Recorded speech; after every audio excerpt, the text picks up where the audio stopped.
Welcome, everyone, to SI Media with Jimmy Traina. Thank you so much for listening. I don't need to sell this episode. We have Charles Barkley, and Charles says it all about the future of Inside the NBA and TNT possibly, likely losing the NBA. And following Charles, we have Sal Licata and Train of Thought. So I'm not going to waste your time. I'm going to get right into it. Just tell you quickly, if you missed last week's episode, also from TNT, we had Kevin Harlan on the program 2 weeks ago. NFL VP of Broadcast Planning, Mike North, was on to discuss the 2024 NFL schedule. Katie Nolan was on a few weeks ago to discuss the Tom Brady roast as well. So if you've missed any of those, go listen to them. Subscribe to SI Media with Jimmy Traina. Leave a review on Apple and rate the podcast. All right, let's get right into it. Charles Barkley, followed by Train of Thoughts. All right here, right now on SI Media with Jimmy Traina. All right, joining me now, second time on the SI Media podcast, and what a time to have him. He is from TNT, Inside the NBA. Sir Charles Barkley. Charles, what's happening? How are you? Man, I'm good. A little shocked about last night. Kind of surprised the Mavs didn't close them out. But hey, give Karl Anthony Towns some credit. You know, he's had an awful series. He came out fired and being aggressive going to the basket. But like Anthony Edwards said, they haven't done anything yet. They got to get it back to Dallas to make it a series. Yeah.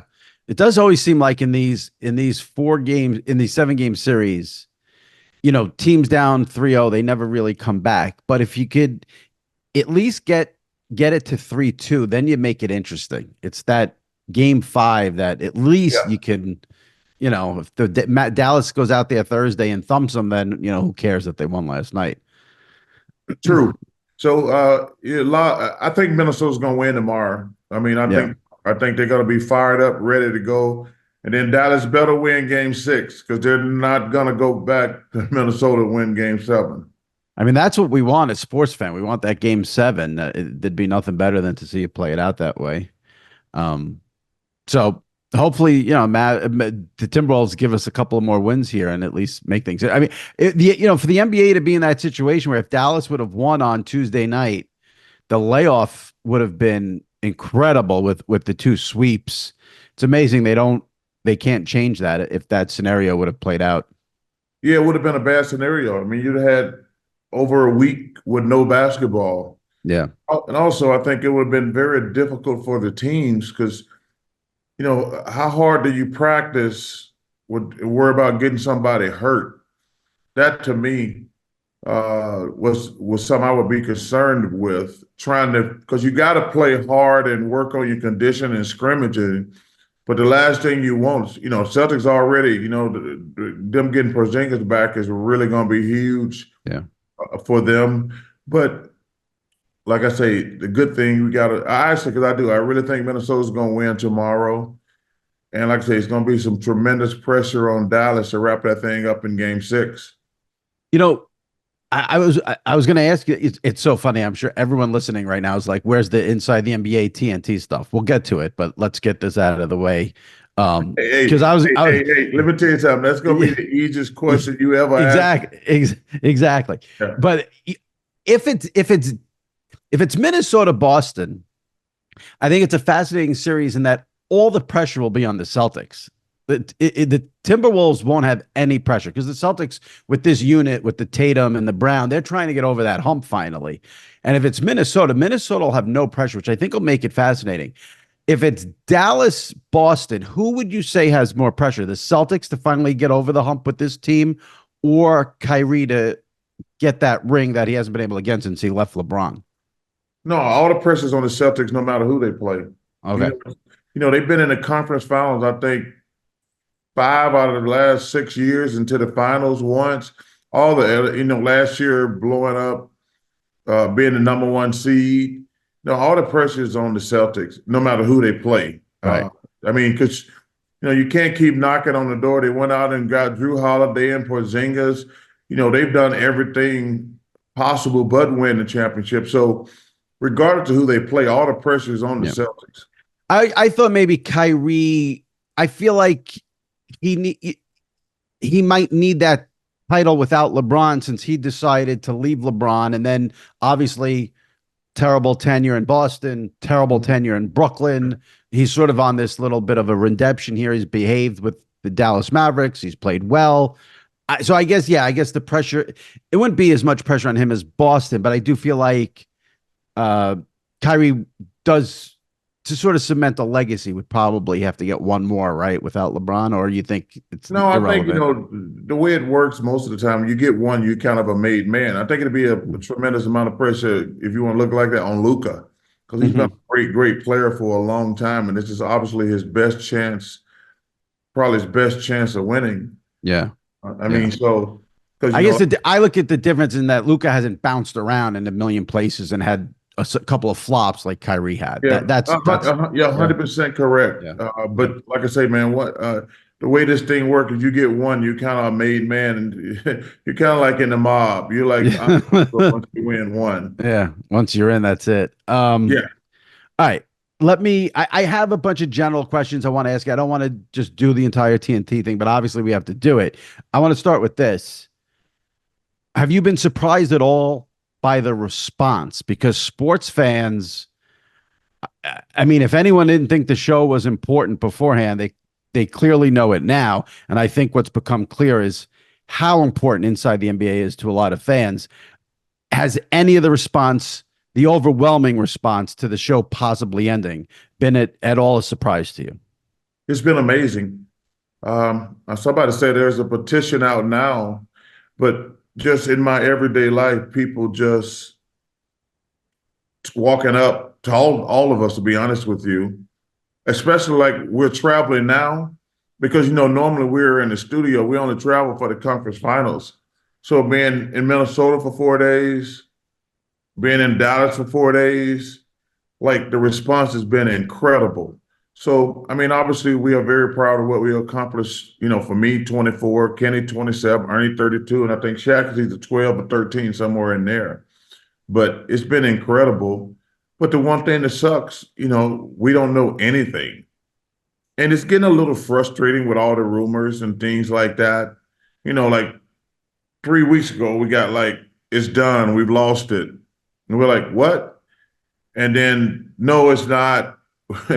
And it's really interesting. Like every report is kind of trying to break the story and they're all kind of lying. Like, until TNT tell us something, what's really crazy about the whole thing is even if we lose it, we got to do it for another year, that's probably that's going to be probably the craziest part. Uh, I have written many a time that you already don't give a you know what. Next year, I can't even imagine what you'd be like on the air, knowing if it was over. I mean, yeah, it sucks basically, and I'm yeah, not even worried about me, to be honest with you. I'm worried about all right, the people who work there because sure, me, Kenny, Ernie, and Shaq are going to be fine, but it's probably going to be 200 people who lose their jobs. yep, yep. And that's the part that really sucks. It's so crazy because in the 24 years, that's a long time. There's people who have bought their kids in when they were like newborns, and then they bring them through when they're in high school, and their friends want to bring through, and then the next time you see them, like they just graduated college. So it's really been interesting. Like a couple weeks ago, this one kid bought in like 5 guys and 5 girls. They were going to the prom. I was like, yo, man, Mr. Charles, we met like 15, 16 years ago. And you get these relationships. And that's the thing, though. The people you're like, yo, man, you in high school, you graduated? No, I graduated college. So it's been pretty amazing. I mean, for these to be around these guys for so long. Yeah, the longevity. And listen, there's probably millions of people who know you for that show and not as a top 50 NBA player, Yeah, 100%. which is I mean, crazy. yeah, it is. It is. But it just goes to show you, man, it's been an amazing Yeah, run. I mean, 24 years at any job is pretty incredible. absolutely. I was just so funny. I was laying around the house a few months ago, and I was watching Auburn play basketball. And it says, a quarter of a century ago, this guy did this. And I'm like, wow, that's interesting. And then the answer was me. I was like, damn, a Yeah. quarter of a century? Is that Yeah. crazy? I Yeah. mean, so man, it's been very a crazy, amazing journey. Yeah. They go from playing right into television, and then obviously the show has been wildly successful. And I just it's weird. Me and Ernie won individual Emmys, and the show won for we've won like 20 out of 23. And I thought it was crazy they pay us to watch basketball. Now they're giving us trophies, so it's pretty special. Yeah. Yeah. Did you hear from anyone at Warner Brothers Discovery in the higher up positions, or did you get in trouble at all for saying on Dan Patrick last week that morale stinks and that you didn't understand the new guy over at WBD there saying we don't need the NBA? Well, number one, they're not going to call me. They know better. Uh, Secondly, he shouldn't have ever said that, plain and simple. And I think this is our third negotiations, and we've all always signed during the exclusive window. It's never came up for bidding. And clearly Adam is upset. I'm assuming he's upset. And something's going on, to be honest with you, because if we have the right to match, that would be a simple, yeah, we're going to match or we're not going to match.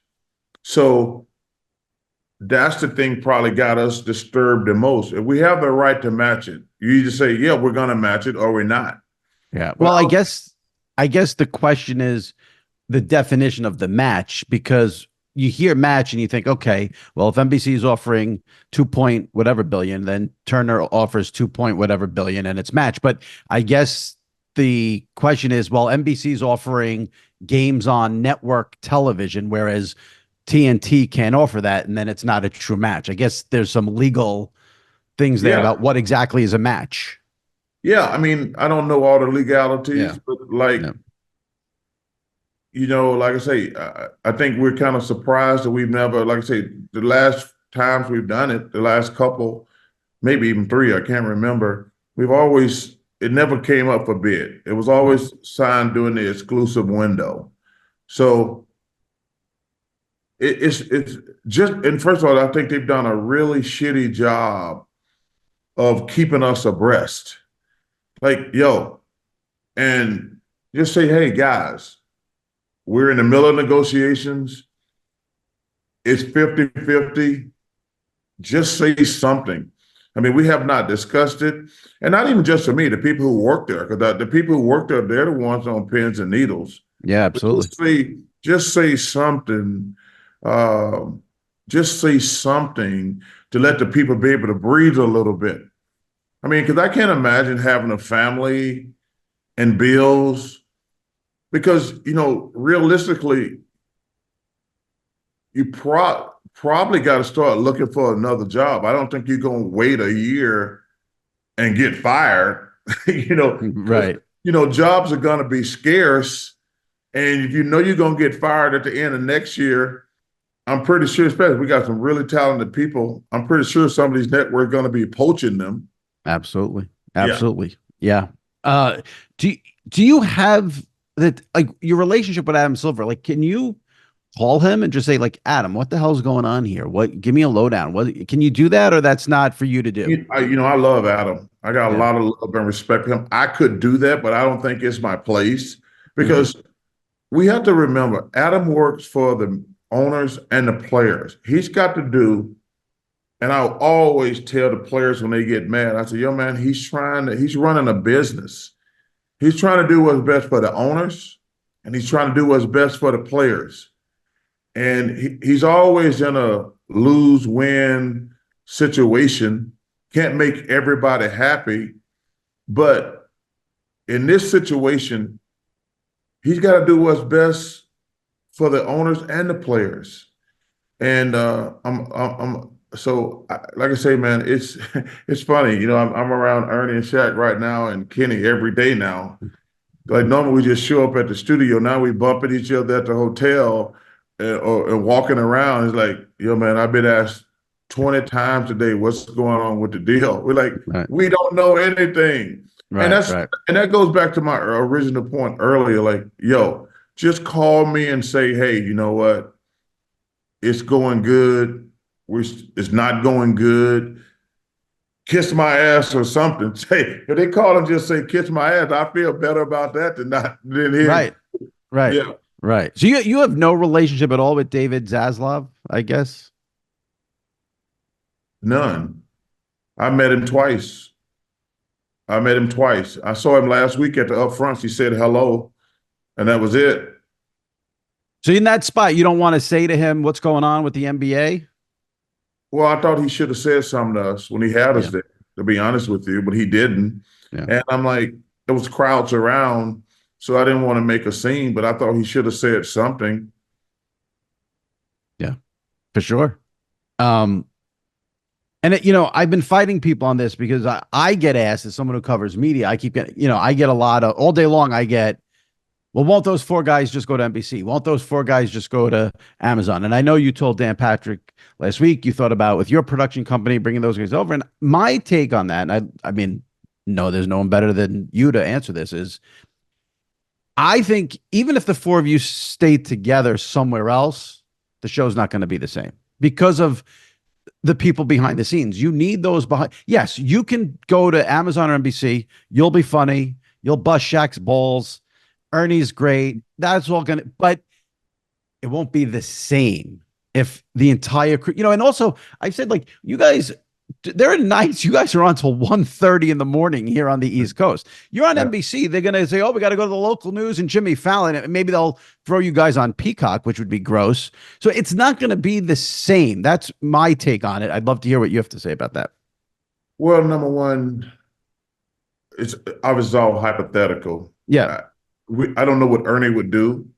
And I have no idea what Kenny and Shaq would do, to be honest with you. But I don't think Ernie would ever go work for another network, first and foremost.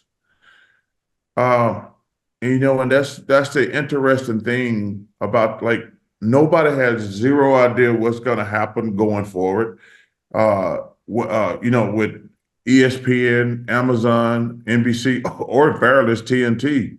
Like, the only thing that we actually know, like, if the show stays at Turner, it's going to obviously stay the same.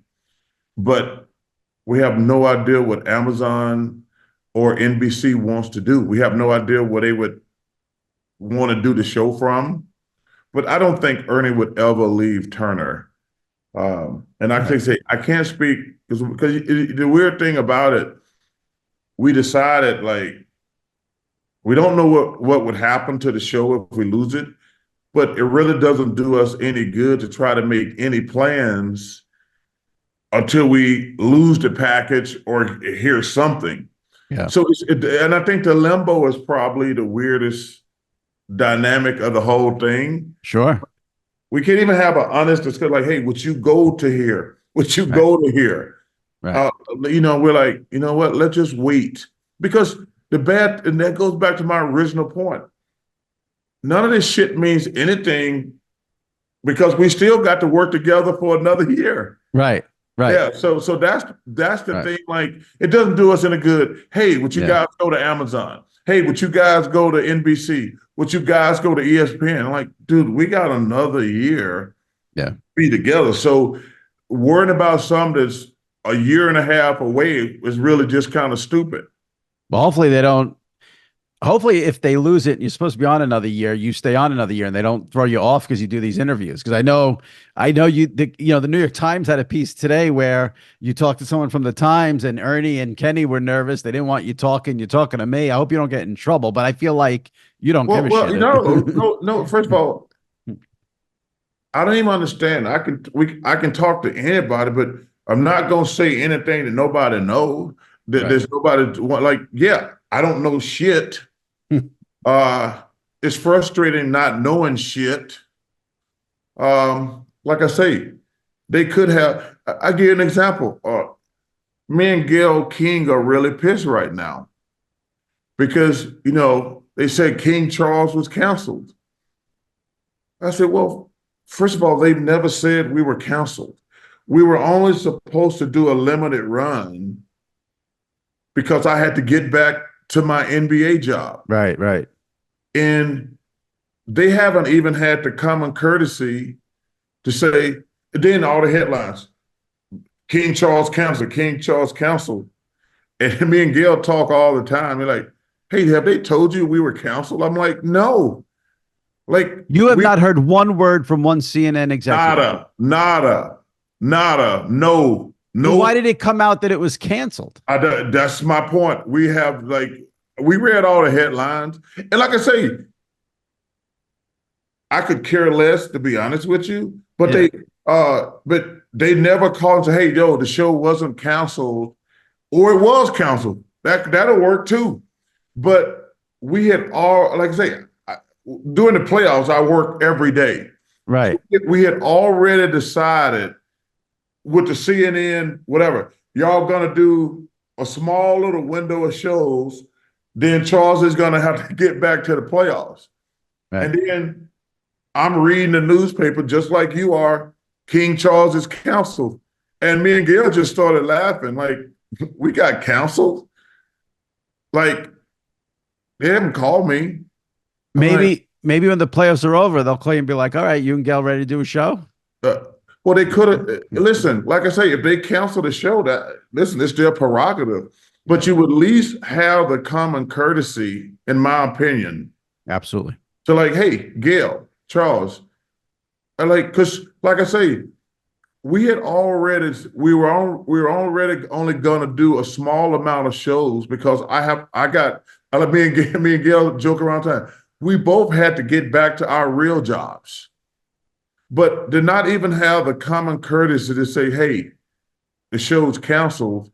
Let the headlines, because I read articles all the time when I'm doing like stuff like this. They're like, well, Charles is on this show, and they canceled King Charles. I'm like, well, first of all, I don't know if they canceled King Charles. They haven't told me. They haven't told Gayle.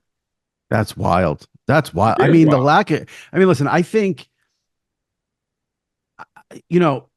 just being in sports media, it seems like lack of communication is a thing at a lot of these companies. But if you're going to fire somebody, listen, I don't care, and I own businesses. Right. I'm not going to let somebody read they got fired right. in the newspaper. Yeah. And then if it came out and it was inaccurate, I said they were not fired. I would at least, if I had enough respect for Gayle and myself, I would at least think that they would, number one, tell us we were fired before it was released. But also if it came out we were fired, they would at least have the common courtesy that's like, okay, then no. They did not fire them. It was only going to be a limited run because Charles had to go back to the playoffs. Right. Yeah, I in my head, as you're speaking, like I can't figure out which is wilder to me, that or the fact that someone from Warner Brothers Discovery doesn't say to the four of you, like, listen, obviously this story about TV negotiations is out there, Amazon, NBC, just hang tight. We'll have, it's shocking to me that hasn't happened either. So I guess. So there's two fronts. It's two fronts where I'm really pissed. Yeah. One you just said, I'm really pissed about that. But also, like I say, I'm really pissed about the King Charles thing. Like, yeah. I'm not going to get upset if y'all cancel the show, but just tell people it was only going to be a limited run and the show's not canceled. Yeah. Or at least, okay, we canceled the show, A or B. Don't just leave it out there. That's wild. Have you had any conversations with any of your colleagues or all of your colleagues about what next year would be like if you lost it and next year would be your last year? Like, I would imagine that would be very difficult to do those shows next year, knowing it was over. I don't know. Have you talked to the guys about that? Have you thought about it? Well, I've thought about it, but we have not talked about it. I told you, we made a conscious effort, guys. There's nothing we can really say to each other until the other shoe drops. I guess that's the best way to explain it. Let's just cross that bridge when we get to it. But no, we haven't had any conversation about what next year would look like. And like I say, that's probably even one of the even more frustrating things. Like, yo, man, just make a decision. Yeah. And because like just not knowing is like probably the worst part. Yeah. Yeah. Yeah. I'm going to ask you one hypothetical. Sure. One hypothetical. If TNT lost it and for whatever reason, you guys decide Ernie's going to stick at Turner. Maybe Shaq wants to retire and run his 1,000 businesses, and you four are not going to be together. And that's the outcome. And after next year, you're not going to be together. NBC, Amazon, ESPN all offer you the same money. Does one of those companies have more appeal to you to join? I see. I would have to look at their packages. Mm-hmm. See, because even that's actually another really weird dynamic of this thing. Like, even if we keep the NBA, there's rumors that we're gonna get like so much stuff taken away. Like we've been alternating the conference finals forever. Mm-hmm. They're like, well, we only gonna get the conference finals like every other year. One of us we're gonna lose the in-season tournament. So to answer your question honestly, yeah, I don't know who gonna have what, so I couldn't even make an educated guess. Right. Even hypothetical. Yeah. Well, it sounds like ESPN they'll have the finals and they'll have the conference finals every year. And then the conference finals are going to split between NBC and Amazon. That's what is out there now. So we hear all the rumors, but so I was answering your question. Yeah. Like, no, I believe I would have to sit down with those people and say, what are you going to have? Right. Two questions, there will be two important questions. What do you have and where are you going to do the show from? That would be, yeah. Go ahead. Yeah. No, I mean, you're lucky enough where I think they'd let you if you say, I want to do the show from here, they'd probably let you do the show from wherever you want. You have that kind of power. But if that's your sort of requirement, the only one in that package who has the NBA finals every year and the conference finals every year is ESPN. And but let me tell you something. They're not going to work me like a dog. I was going to say, you're going to be on First Take, Get Up, Scott Van Pelt every day. It's going to be Charles 24/7. Hey, ESPN Radio, ESPN 2, ESPN Deportes. I mean, like, hell no.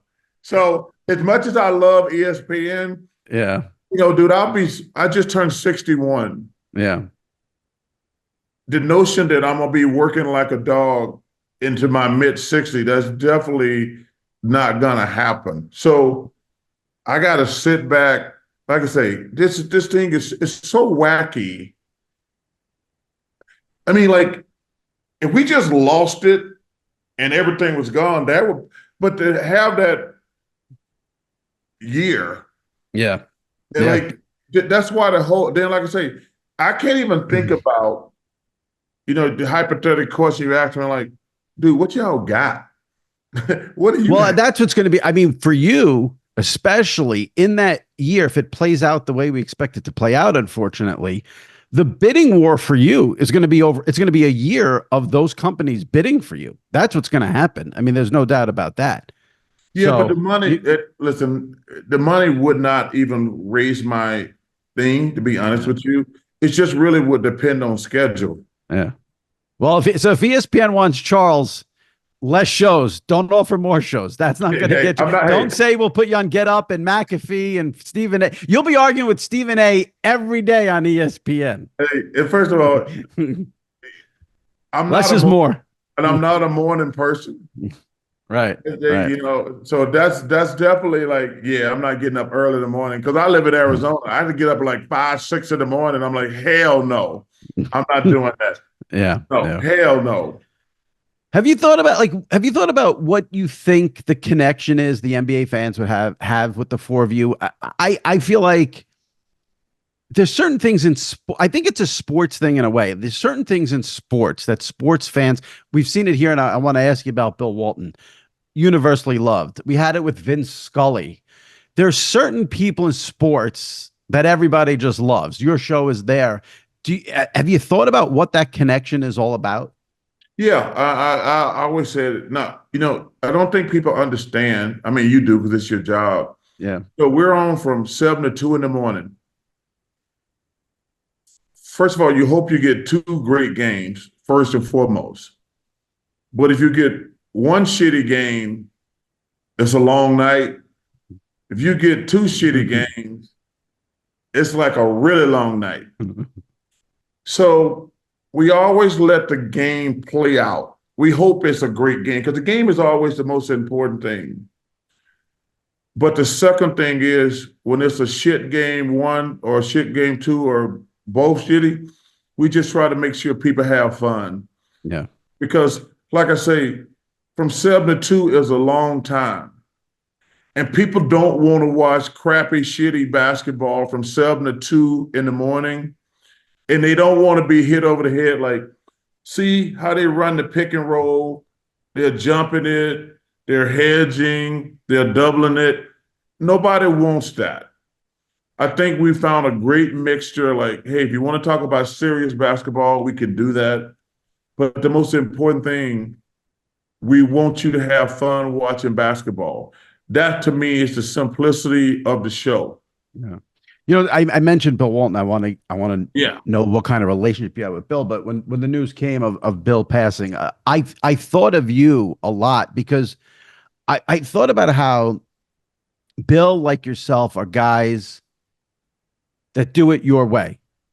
And in this business, executives love to change personalities. They love, and I think this happened with Tony Romo, for instance. When Romo first started with CBS, he was predicting the plays and people loved it. And then someone at CBS told him to stop doing it. And executives love to get in there and change talent. And the talent that always stands out, the talent that always succeeds, the talent that's always popular is the unique talent that does their thing and are lucky enough where the executives let them cook. ESPN let Walton do his thing. Yeah. TNT has let you do your thing.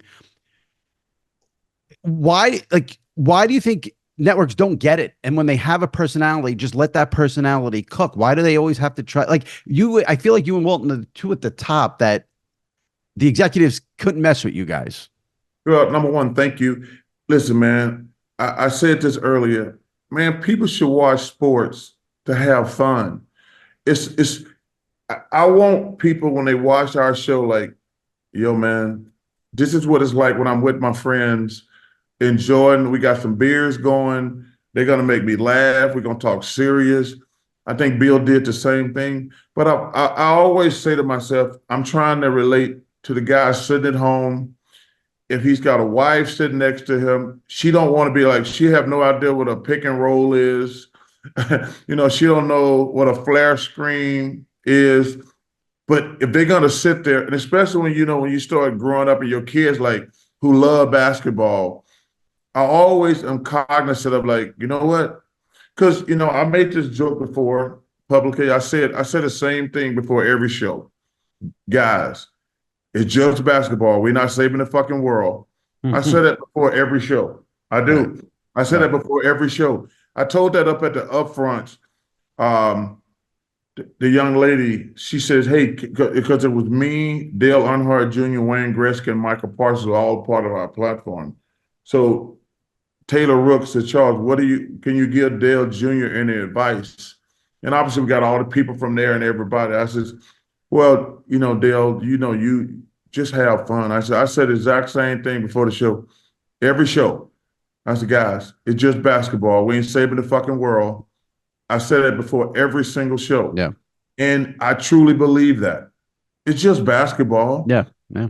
And I says, man, we ain't armed service people. We're not teachers. We're not doctors. We're not firemen. We're not, I tell people, like if you're in the armed service, I admire and respect the hell out of you. If you're a teacher or a nurse, I respect the hell out of you. We just guys talking about basketball. It should be fun. And Yeah. like I say, Yeah. because we're there for so long too, like you got to make people like, yo, man, I don't want to hear it strictly about basketball. If you've been sitting here, make me laugh.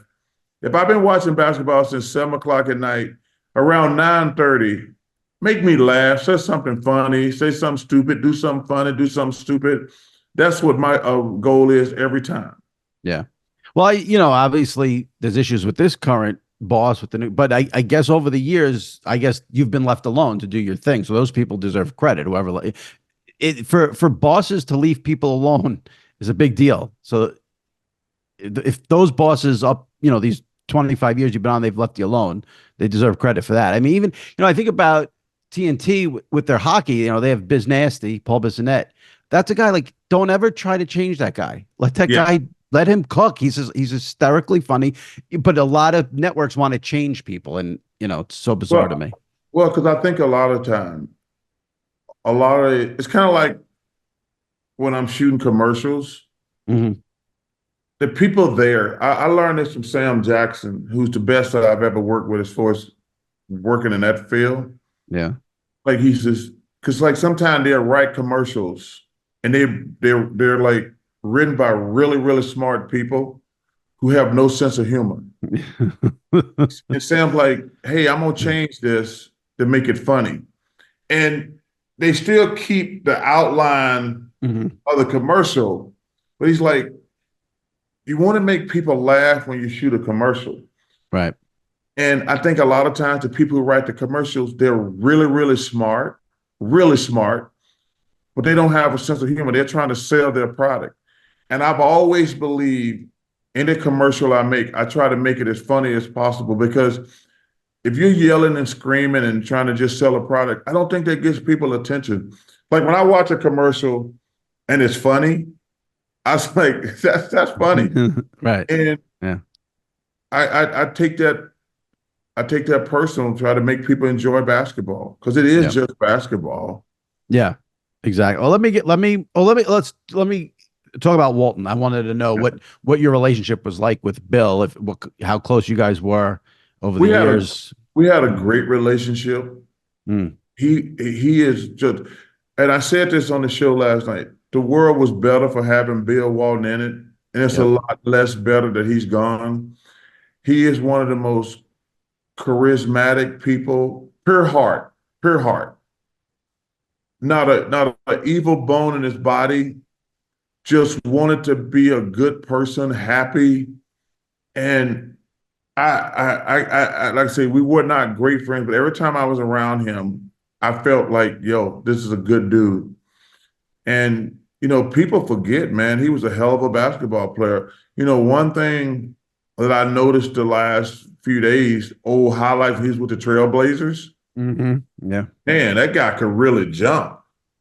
Because when I got to play against him later, he was a six man for the Celtics, Hmm. kind of, and he didn't have all that athletic ability.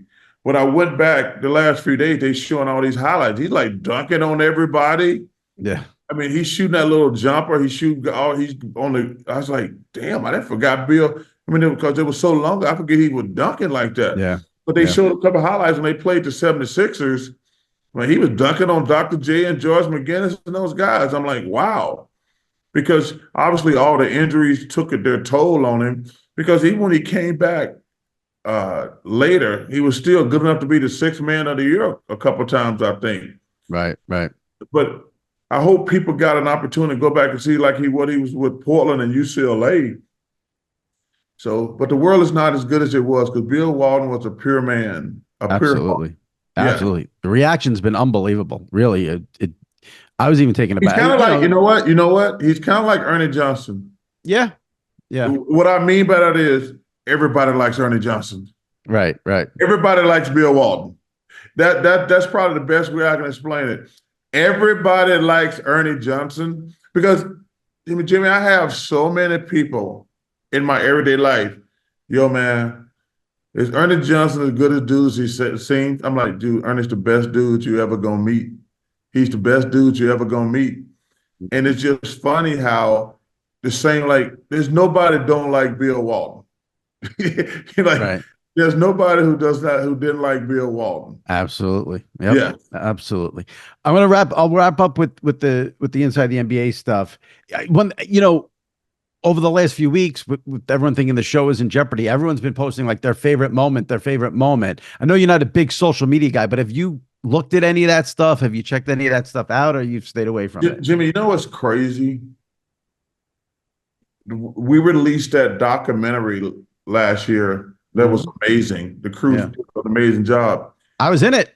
I know, but I'm Yeah. telling you how crazy this shit is. We were sitting around watching that. And you I didn't remember forgot half the stuff. half the shit. We like, wait, well, you did that in year 3. That Yeah. was so amazing. Like, yeah, I've seen some things recently, obviously, but going back and look at that documentary was one of the most interesting things I'd ever seen. I'm like, I don't even remember doing that. And it's the same way with Kenny and Ernie. They're like, because when we in one of the spots, we're just sitting around reminiscing, but we have forgot so much stuff.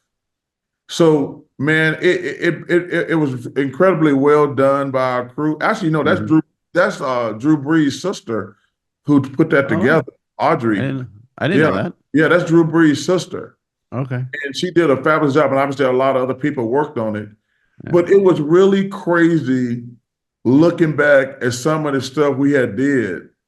I mean, obviously, like, because you just can't remember all the stupid stuff we did Yeah. 24 years ago. Right. I bet you remember Shaq saying it's cheaper if he only fills up his gas tank halfway.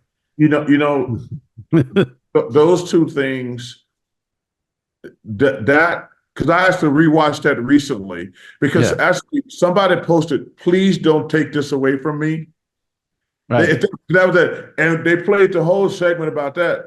But then they played the segment, but we were doing a tribute to John Glenn. And this is how crazy Shaq is at times. We're doing a tribute, Ernest like being all serious, and then we go off the air. And Shaq says, is it closer to the moon or to LA? And Ernest says, what? He says, is it closer to the moon or to LA? And Shaq says, you can see the moon, you can't see LA. And we're like, turn the cameras back on. Please turn the cameras back on. And he's trying to explain himself like, why y'all think that's a stupid question? I walk outside, I can see the moon. I can't see LA. And man, and he was 100% right. I mean, and we're dying laughing. And there's a couple times, and Ernie has got this laugh where it's uncontrollable. Yeah. And there's probably been 10 to 15 times, and that was one of them, the gas story and the moon story, where he started laughing uncontrollably. And man, it's nothing like it. And that pisses Shaq off even more, probably, too. Yeah. And Shaq, and listen, Ernie is a very serious person. Yeah. Because he probably works the hardest on the show of anybody having all the things together. But man, when we get him on one of those laughing trips, it's the best trip ever.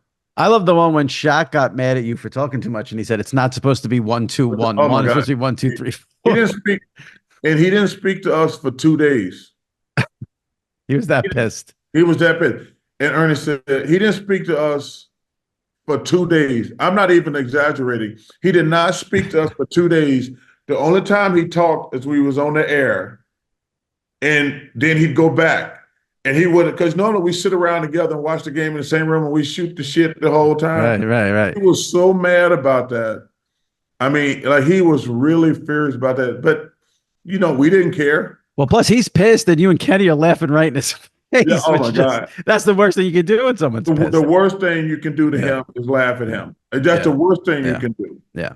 All right, before I let you go, let me ask you a couple of random. Well, let me do this before. Is there anything you want to say about TNT, inside the NBA, the contract, anything you want to get off your chest? I'll give you an open forum here, and then I'll move on to just a couple of other quickies. No, okay, man, it's such a part of sports everybody, like you asked me a question earlier, random people coming up saying, we can't lose inside. We can't lose. I mean, I'm talking about hundreds of people, probably 25 a day for the last couple of months when they're like, things are going on. It's been very sad on the road. Like I say, we're on the travel for the conference final, so it's been really sad on the road. Like, yo, man, y'all can't lose. Y'all, I was like, dude, we got no control over it. We got zero control over it. Right. And I just hope we keep it. Not for me, Ernie, Kenny, and Shaq, for the people who we've grown accustomed to the last 24 years, 27 for Kenny, 32 for Ernie. Might even be 36 for Ernie, to be honest with you, 32 or 36. Yeah. But man, I just hope we keep it, plain and simple. So do I. So do I. All right, a couple of things. I'll let you go. We just had a few weeks ago the Tom Brady roast. When that was over, there was a lot of talk of we need more sports figures getting roasted. Who would be a good person to get roasted? Would you ever agree to get roasted? If they gave, if they would have to give a tremendous amount of money to charity for me to do it. I mean, they would really have to, like I said, I wouldn't do it for money, but if they were to give tremendous amount of money to some charities, I would definitely consider it. And, you know, I was disappointed that some of the people got, like, what did you expect at a roast? Especially with that group of people. Because Nikki Glazer is terrific. Kevin's terrific. I forget the other comedian's name. So Jeffrey Ross. Yeah, Jeffrey was, and Schultz, I think. Andrew Schultz. Yeah. I'm like, I thought it was terrific. I thought it was vulgar. I thought it crossed the line at times, but I thought it was fantastic. And I hope they gave a lot of money to charity because it was funny as hell. All right. So Charles is open to it for the right amount. That's good to know. I'm curious. Are you friends with Brady? You have a relationship with Tom? I know you guys have done that golf thing on TNT. I consider us casual friends. Has he hit you up for advice on broadcasting? Okay. Go ahead. What were you going to say? But I'll say this. Him and Wayne Gretzky are the two nicest goats I've ever been around. As a matter of fact, you see this watch here? Yeah. I've been offered $250,000 for this watch. So I'm broadcasting one of the matches, probably been 4 or 5 years ago. I make a nice comment about this watch. And this watch is a pretty penny. I'm talking double digit thousands. Right. I said, Tom, that's a nice watch. He said, thanks, Chuck, blah, blah, blah. We do the broadcast another, 2 or 3 hours. One of Tom's boys comes up to me and says, hey, Tom's looking for you. I said, where's he at? He says, in the clubhouse. I go up. I said, Tom, what's up? He said, Chuck, take my watch. I said, what? I said, Tom, I was just saying you had a nice watch. He says, I appreciate the compliment. And he gives me this watch. And I was told that story before, and a couple of collectors offered me $250,000 for it. I said, wouldn't sell it for any amount. But wow. That's what a guy, Tom, is. Him and Wayne Gretzky, as far as being the ghosts of their sport, they're two of the nicest, most humble guys I've ever met, Tom and Wayne. And I tell that story like this dude said, you can have my watch. And I went and looked. I was like, whoa, man, this was like a real expensive watch. Right. But it was now, did you do the whole fake, like, no, I don't want to take your watch. I can't take your watch. Or did you take it right away? Oh, because I hope I didn't want him to think I gave him a compliment on the watch because I wanted to watch. Right. A nice watch. Right. Like, Tom, you don't have to do that. But when he said it the second time, I said, thank you. That was a Seinfeld episode with a pen, though, not a watch. Yeah. But because I was just curious that he's going to go into broadcasting. You're obviously one of the best. I was wondering if he maybe hit you up and said, any advice for how to get into this. If he asked me for advice, I said, number one, show your personality. Yeah. And it's like when I'm watching Peyton and Eli, like and Tony was good at it too. Like, this is the play to run against that defense. This is what I see. Oh, this is a run pass option. Like fans, because the one thing fans think they know is sports, and they really don't. They really don't. Right. And so I give an example. Like on the weekend, I watch football with my friends who played in the NFL. They're like, "Oh, that's not a good play right there." I'm like, "What's happening?" He says, "They're gonna score a touchdown." I said, "Well, what's explain to him?" He says, "Well, that's the wrong defense. They're gonna score a touchdown." Or they'll says, "Well, they bet this defense, you throw against this defense, you run it against this defense." Like, I love having insight like that because normally I'm just a football fan watching the game. Right. Or this is one of a perfect example. I'll say, "Why the hell did that quarterback throw that interception?" They're like, "Oh, that wasn't his fault." I was like, "Well, explain to me." They're like, "No, that's a hot route." The wide receivers got to break that off, or he went out and he's supposed to go in. I love, and Tom is probably, Tony Romo could do it, and other guys probably can do it too. But Tom is the best to ever do it. And I'm pretty sure like having insight like that is going to be very beneficial as long as he let his personality show. Because the one thing he can't do is just give X and O's. He's got to show some personality. Yeah, I agree totally. And he's shown a lot of personality since he got out of New England. So if he does that, he'll be good. When you were on the last time, we talked about LeBron, and I had said I'm a huge LeBron fan. You were very complimentary of LeBron. You talked about how great his story is. So I come at this as a LeBron fan. But is there a bigger insult than the Lakers trying to tell us LeBron has no say in the coaching search? Come on. Hey, let me tell you something. Number one, I want to say, you said, I'm glad you brought that up because Yeah. JB Bickerstaff, Frank Vogel, and Darvin Ham all got screwed. They all got screwed. Blaming coaches, that's become the norm now, and it's really unfair. But listen, the Lakers are not going to make any decision without running by LeBron. I guarantee you that. So, yeah, that's a joke. The Lakers are not going to hire a coach without talking to LeBron. That is an insult to all of us. Absolutely. All right. Last one, and then we can wrap it up. I don't think there was anything more shocking that I saw over the last, I guess, I don't know, maybe a year, 6 months now, than Charles Barkley joining Instagram. There was no one more anti-social media than you. Yeah, Explain yourself. Jimmy, it's been an interesting thing because, I got a vodka and a gin. And, I look for business in Alabama. So I bought a distillery in Alabama. And they're like, you can't just go word of mouth. You need to hold some events, do some bottle signings and things like that. And they said the best way to get your message out is put it on Instagram when you have these bottle signings and things like that. And I say, I'll do it. And it's interesting. I'm not going to go back and forth. I think I don't want losers thinking their opinion matter. But I've connected with Dan and Shay. They're my favorite group right now. Mm-hmm. I've been talking to Andrew Zimmern. I love his shows, The Delicious Destinations.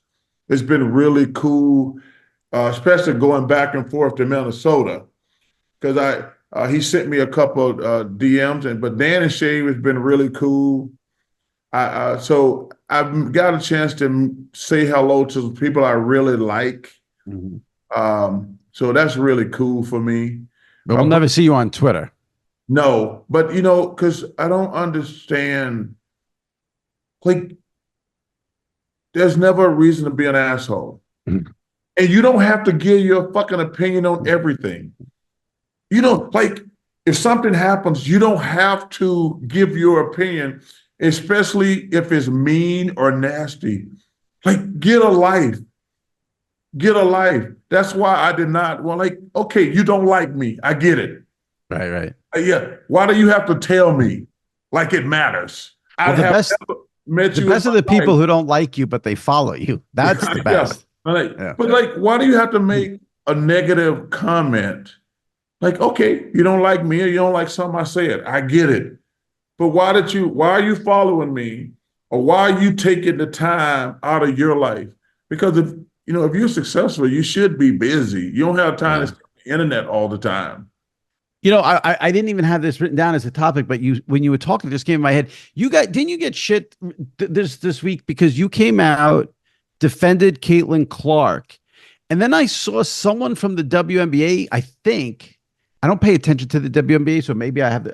Someone that was like they're tired of people who never watched the WNBA, but now they watch it and now they're talking about it. And it's like I feel like so when you didn't talk about the NBA, people were pissed because they thought it was sexist that you wouldn't talk. Not you, I mean the general, people, Yeah. me, everybody. So if Mhm. nobody talked about the WNBA, that's now you talk about it and that's bad too. Like, well, what are these people supposed to do?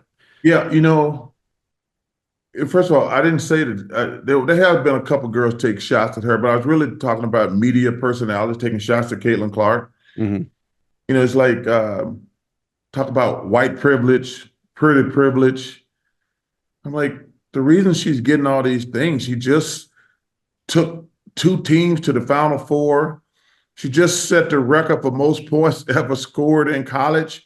They're not making stuff up. The woman, however you want to phrase it, had one of the greatest college careers of all time. Right. And every game she's played in the WNBA has been the most watched game ever. Hmm. Instead of just giving her Credit. flowers and just saying, hey, thank you for bringing visibility to the league. Yeah, is she the best player in the league? No. But everybody's going to make more money and more visibility because of her. Mm-hmm. But to say she's only getting this because of white privilege and they said pretty privilege, I'm like, wait a minute. She's not some scrub.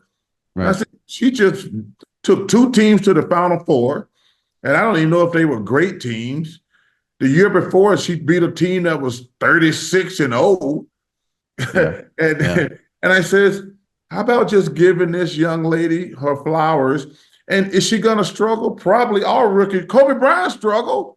You Yeah. don't Yeah. go first of all, she was the number one pick in the draft for a reason. She went to a bad team. Right. The notion that she's going to come out there and light it up. She was they've had the number one pick 2 years in a row because they're a bad team. Yeah. And she's gonna struggle at times. She's gonna play against bigger, stronger women. But you don't have to say mean, nasty things about her because you're jealous. And that just really bothers me. And I wasn't gonna say anything until I saw what LeBron said, Yeah. because I agree with him because he's been in that situation. And people are just petty, man, and it's really unfortunate. And going back to what you said, because of social media, every loser got an opinion. Every asshole's got an opinion. And that's the thing that I never want to get caught because I never respond to people. Yeah. Because all you really do, because I hate when celebrities get into pissing contests, like, because all you do is pouring gasoline on a fire. Don't do that. Yeah. Don't do that. Don't pour gasoline on a fire. That drives me crazy. Well, hopefully the fire with TNT can get put out and the NBA, I wish the NBA could, I understand the NBA wants every penny they have, but I feel like you've had a 35-year relationship with Turner. Like, how about a little loyalty, but I guess they just want every penny, but hopefully this all works out. There's a miracle and you guys are together and it's the same. That's all we wish for right now. Well, so number one, thank you. And see, that's another point I want to make. I'm so good. And I've been saying it behind closed doors to when people ask this, because of the relationship, if the money is even on the same block, Right. if it's in now if we're streets apart, I understand. But if we're even in a vicinity, loyalty should mean something. So what you just said is a really important point. And I think that's another thing, like, man, if we're close, how can y'all break off this relationship? Yeah. Because you said something earlier too. The show would never be the same on another network. because like I say, NBC, they're gonna have to go to on Sunday night, they're gonna have to go to the news or something. We're not gonna get 45 minutes to an hour after every game that we get now. Right. And so, number one, your point's well taken. If it's close, man, just pull the trigger. Yeah, exactly. And hopefully you guys get some information, some answers too. That it sucks that you're in the dark on it, but I appreciate you coming. Okay. I'm gonna keep looking at my phone, man. They're gonna call me. They canceled King Charles. I think when the playoffs are over, CNN's gonna call you and Gayle and say, "Come back and do a show." We'll see. Maybe hey, we stopped doing the show like 2 months ago. Maybe they sent. Maybe I should start checking my mail. Maybe they sent me like a pink slip in the mail. Yeah, you might have severance in your bed. Oh, you know what? That's what I had to say. So wait, there was a clip of you that I posted last week where you made a joke. It was when you did the Caitlin Clark thing, and Draymond said, "Oh, now even more people are going to hate you." And you said, "As long as the postman comes on the 1st and the 15th, I don't care." And I posted that clip on Twitter. And do you know what I must have had 100 people send the response? Charles gets his check in the mail. Why doesn't he have direct deposit? So can you clear up? Do you have direct deposit or you get your check in the mail? I have direct deposit. Okay. I've literally never seen one of my checks. Okay. I think Jimmy, I'm telling you this. I think one of my friends back in 87, 88, hey, man, you ever seen a check of yours? I'm like, no. And I think I told the Sixers to send me one check so I can say in my life, I think I'm 100%, I think in the so I've been getting paid by people since 1984, 85. I think I've seen one check my entire life. And that was like in 86, somewhere in there. But other than that, I've never seen a check. Okay. People were worried that you going to the mailbox, ripping open the check, go to the bank. Okay. Charles has direct deposit. Yes. That's the good side of Twitter when people can make you, because I thought people were going to like really get into your Caitlin Clark. I know because you made the joke. I'm getting the check. As long as the postman comes the 1st and the 15th, and you and Kenny go for another year. So it was a little joke about what's going on. Instead of people reacting to that, they're like, why doesn't Charles have direct deposit? As long as I make him laugh, man, it's all good. And that's what you do. Thanks, Charles. Really appreciate it. Enjoy the rest of the series here. And good luck with the future. Of course, brother. You take care of yourself. Keep up the awesome work. Thank you. All right. Joining me now, as he does every week for our Train of Thoughts segment, my buddy from WFAN Radio in New York, SNY TV in New York, Sal Licata. Sal, how are we doing? Great. Absolutely terrific. How are you? Hanging in there. I'm good. Want to start, give you a chance here. Do you have any Bill Walton memories, anything you want to mention about Bill Walton? The reaction to his passing this week was unbelievable. And I know that a lot of people say they don't watch games because of broadcasters, maybe because of what I do for a living. I'm in a different boat, but I could not possibly care less about college basketball. But if it's like 11 o'clock and I'm flipping the channels and he was calling a game on ESPN, I'd always leave it on for 5 to 10 minutes to hear how wacky it would get. So anything on Bill you want to say? I remember him obviously as a broadcaster more than anything else. Could it have been with NBC? It was with NBC, right? Yeah, absolutely. On NBC. Yep. NBA on NBC. So yeah, I loved him then. I thought he had a quirky personality. I do think that it got to a level of, for me, it became too much and way out there. But just for me, at his peak when I was growing up with the NBA on NBC, I loved Bill Walton. Yeah. The one thing about, he's known for college, but I remember, like you mentioned, those NBC days in the 90s where he did the games. He did them with Marv, and then I think he did them with Tom Hammond. I will never forget, as long as I live, because I almost fell out of my chair laughing. I will never forget this. It was the Nets Lakers final. One of the most non-competitive finals. I mean, the Lakers just mauled them for 4 games straight. It was not competitive. And in one of the games, it was in LA. the Lakers, it was Shaq was just going up and down the field, just dunking at will, left and it's just embarrassing. And Bill Walton just very, very dead serious, very quietly just goes, "Will somebody please take a charge? This is the NBA Finals, for God's sake." The way he said it was so good. So he will be missed for sure. You ever have him on? I did have him on once. Yeah. I posted it on Twitter. I've said this before. He came on. It was a 42-minute interview.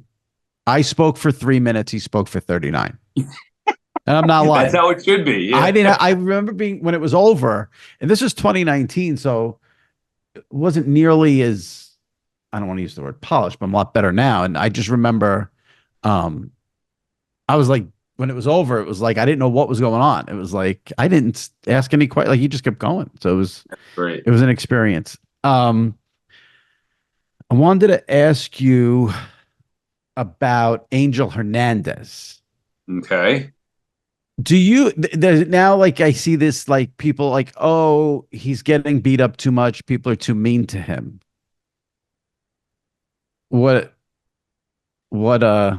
I do think that we go over the top in something like there's no need to pile on. Everybody's now gotten what they wanted. He should have been fired a long time ago. Right. He's a horrible umpire, but he retired. So that's it. It's over. Like you also see, I can't even blame Angel Hernandez. I blame baseball for keeping him employed for as long as they did when we all knew that he was horrific at his job. So now in retirement, do I think it's nice or right to pile on? I don't. So I do think that that's been over the top, but I mean, he was a horrible umpire.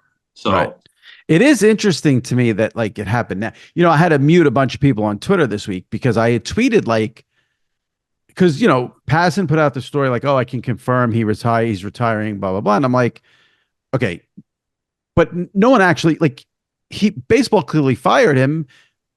And, you know, and a million people tweeted like, he can't be fired. He's in the union. And it's like, okay, oh God, fired, pushed out, bought out, money deal. The bottom line is Angel Hernandez did not wake up on Tuesday or Monday, whatever day it was, and decide I'm going to retire and give up my salary. Obviously, baseball said you've got to get out, and they worked out some kind of thing. So if you were dumb enough to send me a tweet saying he's in a union, he can't be fired, I muted you. Yeah, well, I mean, come on, it is just pathetic. But the other thing is, you know, he said that, oh, it had nothing to do with, you know, baseball, right? Didn't he say that it had nothing to do with baseball forcing him out, or baseball said? Of course. Yeah, like, come on. What do you think? You woke up and said, oh, I don't want to work anymore 2 months into the season. Okay, sure. Oh, but I do want to play, again, the guy was terrible, but it does lead to some amusing memory. So I put this on Twitter in case, but you know, not everyone follows. So if I just want to play this clip of Ken Hawk Harrelson on a bad Angel Hernandez call because it makes me laugh so hard. So Shelby, hit that clip when you can so people can enjoy this. Can't get him. Oh no! No! He was safe at first. No!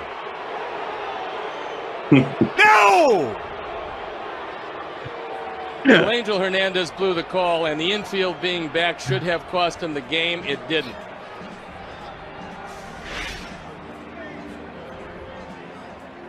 Right there, he's safe. He is does safe. not have the ball. And another blown call by Hernandez. So Angel was not all bad. He gave us that fourth no by Hawk is tremendous. That's great. I mean, Angel Hernandez was so bad that he's a household name. Like, if you're a good umpire, we should know who the good umpires are. You don't hear about it. Angel Hernandez, whatever. I don't know. I don't think you and I have ever discussed this, but do you know that I loved Ken Hawk Harrelson when I was a kid? He did the Yankees for the Yankees. Before MSG, they were on Sports Channel. Do you remember Sports Channel? And he did the games. I think he did them maybe for 2 seasons, maybe 3, maybe 2 or 3. I loved Hawk Harrelson. He was like he was Sterling before Sterling. He was like a big time nut. Yeah, I never remembered him with the Yankees at all. So this is the first time, although I feel like I might have really? heard you say this before. I don't remember with the Yankees. I first became aware of him when I started doing shows at MLB.com, and we Okay. would go to all these different ballparks and take live looks at the game. Right. And I remember him, you know, going So going nuts. it's on Wikipedia. It says he did the Yankees in 87 and 88 on Sports Channel. So Wow.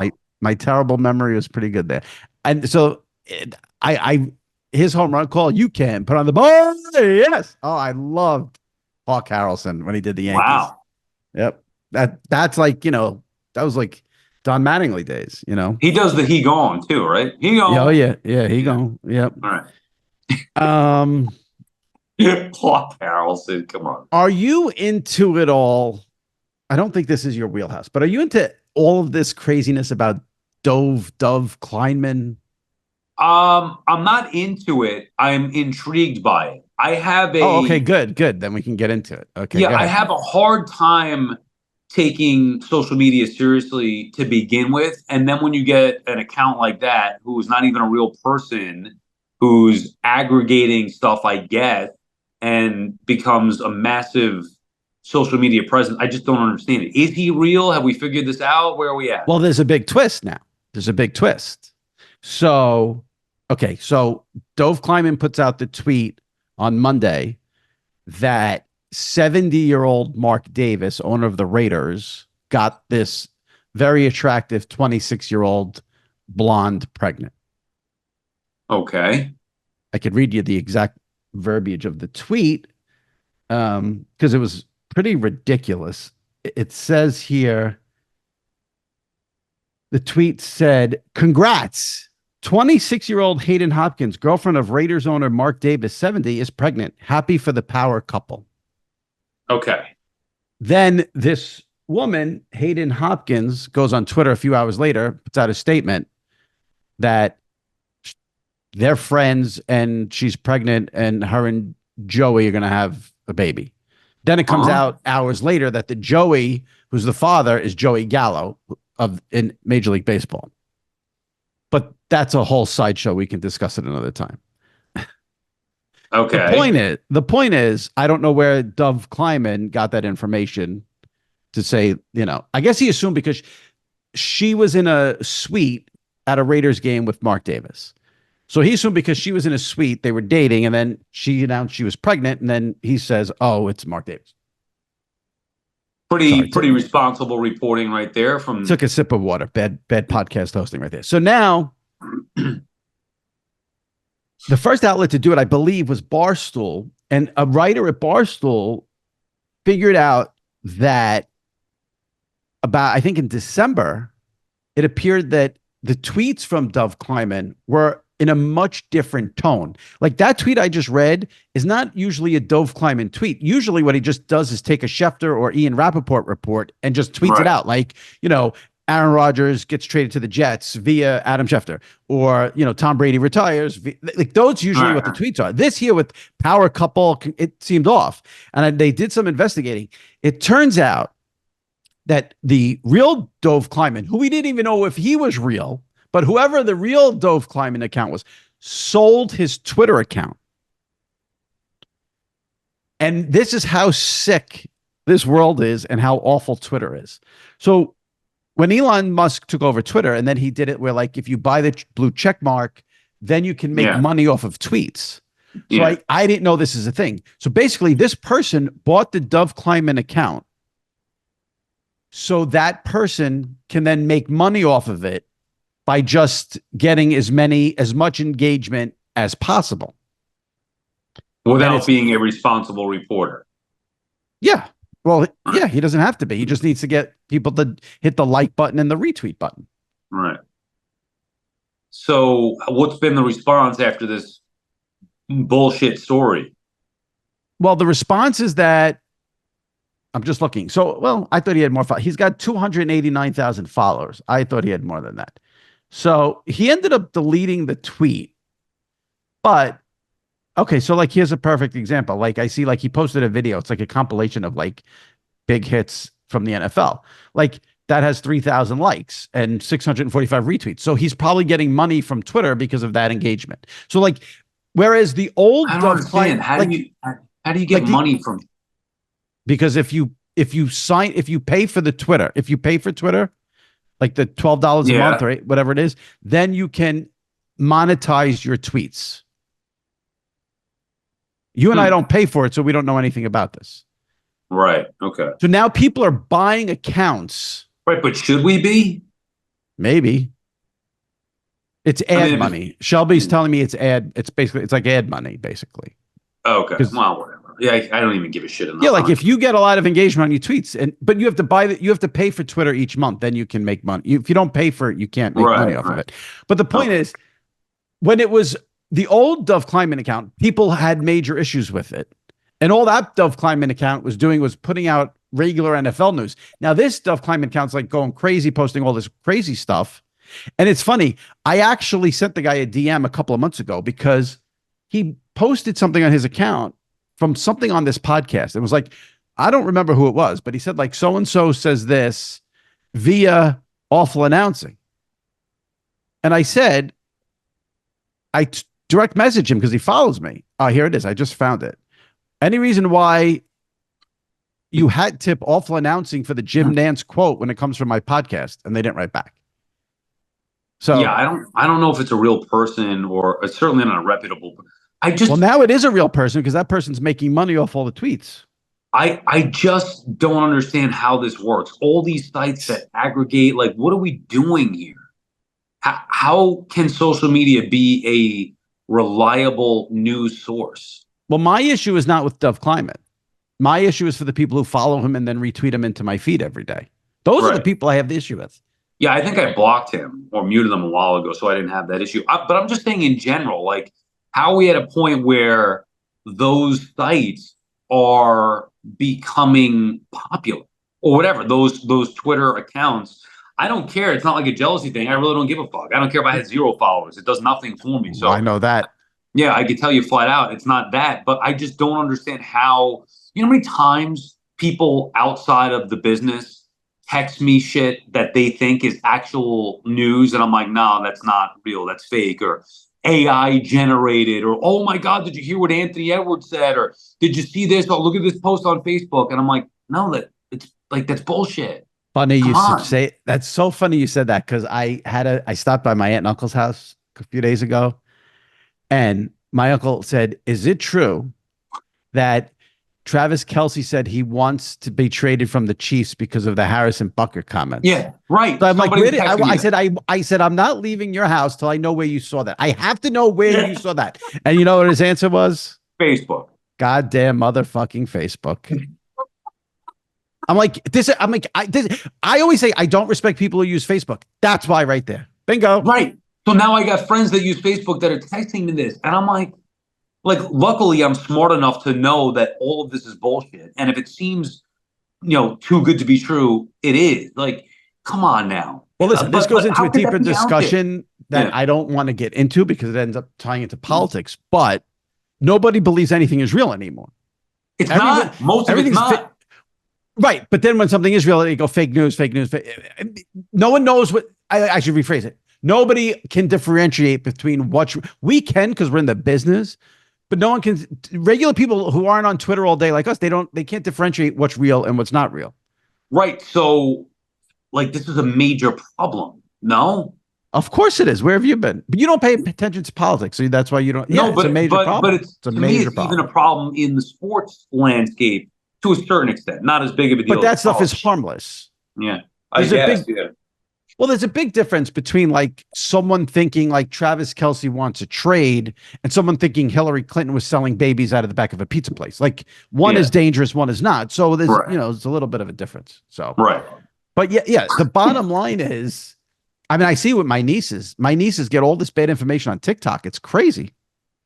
TikTok is the worst for bad information. I know. Yeah. Meanwhile, my wife's reading that. I just can't. I can't take it anymore. I hope that one day somebody somewhere can come in and blow up social media. All of it. Just get rid of it. Can we keep it? What about can we keep Instagram? I mean, I don't even like that, but that's fine. I guess. What's your issue with the IG? I guess if there's one that would be one that could survive it, I guess Instagram is okay with that. It's not as volatile, or at least I don't see it. No, it's not. It's not. Nobody goes there for news, really, right? No. Everyone's nice on Instagram. That's my experience with it. I don't know about that, but anyway. Well, I blocked comments. Well, because you post videos of the show. Right. So I Here's blocked. The thing. If you have a sports opinion, doesn't matter what the opinion is. If you have a sports opinion, 1 million of people are going to hate you. That's just the way it is. Fair enough, which is fine. Right. Like you want just people to react, which is good. But I blocked people from commenting on Instagram, and then like the fan tweets a video, tags me in it of Sergeant Slaughter when he was in studio a few weeks back, actually months ago now. How does this video get you shit? Because they can now comment on there. Like I still get people that will come and comment on the Sergeant Slaughter video from months ago. Like your Mets take. Yeah, exactly. You don't know what you're talking about. They're not commenting on the Sergeant Slaughter interview. No. Okay, I got it. They found a workaround. Oh my God, that's too funny. Yeah, I'll get a little notification and I just immediately block. See ya. Bye. You can't tweet anything about sports without people. Like it doesn't matter what the sports take is. People are gonna come. Like it's just crazy. Right. All right. Last thing I want to do. So you know how I've shared like these ridiculous restaurant stories the last few weeks. I got charged at a diner in Connecticut for a what was it? Sanitary inspection fee. Right. Then I got charged for grated cheese at a New York City restaurant. So this did not happen to me, but a Twitter follower who listens to the podcast every week, Ralph Horowitz, sent me a tweet basically playing off those two stories saying, have you seen this? And it was a story about a restaurant in Australia. This is not in the United States yet, but it'll be coming soon. Charge someone $1 to toast their muffin. Oh my God. Come on, man. Oh, you want that toasted? It's $1. If you want that corn muffin toasted. So it actually. That makes no sense. Yeah, what? We charge you for electricity to use the toaster? Come on. And the muffin was $7 too. He sent me it's a link to an Australian 7 News Melbourne. A Melbourne cafe has been slammed after charging $1 heating fee for a muffin. The diner story is sparking a fierce debate on social media. There should be no debate. And then so I wrote the guy back. I wrote Ralph Horowitz back and said, thanks for sending this. Very funny. And he goes, my pleasure. Payback. Thanks for your awesome pod and particularly for bringing Sal into my listening world. His take that the New Year's Eve ball reminds him of death may be the best all time of any topic. So there you go. We went from the $1 charge to toast the muffin to Sal telling everyone that the dropping of the ball on New Year's Eve reminds him of death. Yeah, everybody else is celebrating, and I'm thinking like, you morons, you're only getting closer to the inevitable conclusion. Oh. All right. How's everything with the house? Everything good? Yeah, all good so far. I was thinking about this. I have to have you over at some point. We're getting close to being ready to, have some guests over. So soon. People are gonna want me to interview your wife if I come over. I'll bring a microphone and a tape recorder. Right now we're in pretty good zone, so I think now would be the time to do it. That would be freaking hilarious. She's over year 700. I heard from a lot of people too. We'll read reviews maybe next week, but I heard from multiple people who said they've had the same issue with the tickets that you had, where you buy them and then they say, "Oh, not available." I've never had that experience. I don't buy a lot of tickets. You buy way more than me, but I don't even do it that much anymore. Yeah. I think it's the big event that gets screwed. Like people told me Elton John overseas, the World Series, WrestleMania, and then me with Game 7. Like a normal ticket, you're not going to get screwed out of, but those big events, man. That's crazy. I've never had that. I've always gotten the ticket like the second I buy it. Yeah. All right, Sal. Hang in there. Right. We'll see you next week. Take it easy. All right. Talk to you later. Bye. All right. My many thanks to Charles Barkley. Hope you guys enjoyed it. If you're not a subscriber to SI Media with Jimmy Traina, hit that subscribe button. My thanks to Sal Licata. My thanks to you for listening. If If you missed recent episodes, check them out in the archives. Last week we had Kevin Harlan, also from TNT, on the program. Mike North, the NFL VP of Broadcast Planning, was on the show 2 weeks ago to discuss all things 2024 NFL schedule and how it gets made. Katie Nolan was on the show 3 weeks ago. So if you missed any of those, check them out. Subscribe to the pod, leave a review on Apple, rate it on Apple, and we'll see you next week. Stay safe and take care.